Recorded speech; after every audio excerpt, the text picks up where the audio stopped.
अपने घर में अक्सर फ्रेंच फ्राइज बनाते हुए या आलू के कटलेट्स बनाते हुए बहुत ही बुरे तजुर्बात का सामना करना पड़ता है। फ्राइज कड़क होने के बजाय अजीब नरम नरम से हो जाते हैं। इसके अलावा कटलेट्स भी फ्राइंग के दौरान टूटने लगते हैं और खाने बैठे तो एक मिठास मुंह में घुल जाती है जो सारी मेहनत को जाया करने के साथ साथ मूड को भी खराब कर देती है। आमतौर पर इस हवाले से कम ही लोग वाकिफ हैं कि सबसे ज्यादा इस्तेमाल होने वाली सब्जी आलू की इस वक्त दुनिया भर में 200 से ज्यादा इकसाम मौजूद हैं जो अपनी खसूसियत और जायके के सबब मुख्तलिफ होती हैं। मगर हम आपको आलू की सिर्फ इन अकसाम के बारे में बताएंगे जो कि हमारे मुल्क में आमतौर पर मैसर हैं और साथ में इनको किस तरह से इस्तेमाल किया जा सकता है। ब्राउन कलर के बड़े आलू। ब्राउन कलर के ये आलू जिनके ऊपर की जिल्द भूरे रंग की होती है, आमतौर पर इनको पुराने आलू भी कहा जाता है। ये आलू नशास्ते से भरपूर होते हैं और इनके अंदर पुराने होने के सबब पानी की कम मिकदार मौजूद होती है। ये आलू बड़े साइज के होते हैं और इनको फ्रेंच फ्राइज बनाने के लिए बेहतरीन समझा जाता है। ये आलू अगर कटलेट्स वगैरह के लिए भी इस्तेमाल किए जाएं तो ये अपनी शक्ल बरकरार रखते हैं और टूटते नहीं हैं। ताहम ये आलू फीके होते हैं और इनमें किसी किस्म का जायका नहीं होता।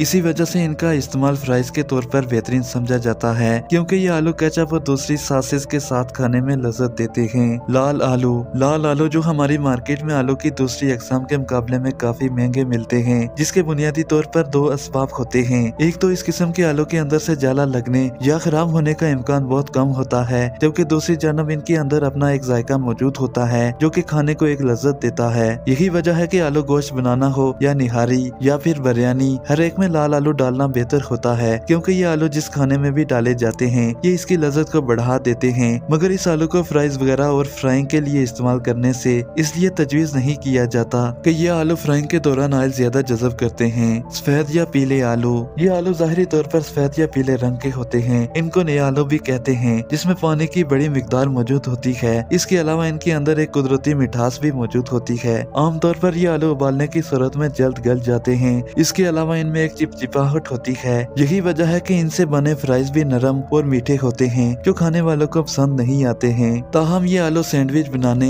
या फिर रोल वगैरह बनाने में इस्तेमाल किए जा सकते हैं। इसके अलावा इनका इस्तेमाल ब्रेड से बने हुए मुख्तलिफ खानों की तरकीब में भी किया जाता है ताकि इनमें मौजूद मिठास इसके साथ मिलकर एक अच्छा टेस्ट दे। ताहम ये आलू बहुत नाजुक होते हैं और ज्यादा दिन तक महफूज नहीं रखे जा सकते हैं और जल्द मुरझा जाते हैं। इसके अलावा इनमें अंदर से जाला भी जल्दी लग जाता है। आमतौर पर आलू की खरीदारी के दौरान जिन बातों को खास तौर पर ध्यान में रखना चाहिए वो आलू को हाथ में लेकर चेक करें। एक तो अगर आलू को हाथ में लेकर इसका वजन कम महसूस हो तो इसको खरीदने में एहतियात बरतनी चाहिए, जबकि दूसरी जानब ऐसे आलू भी नहीं खरीदने चाहिए जिनके ऊपर किसी किस्म का निशान हो या इनकी जिल्द ढीली पड़ गई हो।